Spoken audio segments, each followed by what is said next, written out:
মাটির সাথে এগুলো কি মেশাচ্ছ? এটা ধানের চিটে।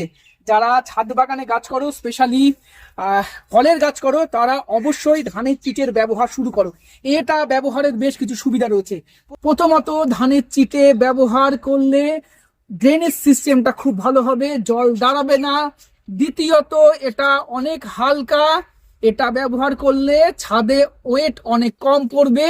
তৃতীয় এবং সব থেকে গুরুত্বপূর্ণ, এটা ওয়েল ড্রেন হওয়ার সাথে সাথে পরবর্তীকালে পচে গাছকে খাবার প্রদান করবে। এটা অবশ্যই ছাদ বাগানে ব্যবহার করা উচিত। এটা ব্যবহার করলে গাছের মূল ভালো থাকবে এবং গাছ তরতরিয়ে বাড়বে। অবশ্যই ব্যবহার করুন এই ধানের চিটে। এটা কিভাবে পাবেন? এটা যখন ধান ওঠার টাইমে চাষিরা দেখবেন ধান ওড়ানোর পরে এটা অবশিষ্ট মাঠেই পড়ে থাকে, আপনারা বিনামূল্যে চাষিদেরকে একটু রেসপেক্ট দিয়ে চিটেগুলো সংগ্রহ করবেন।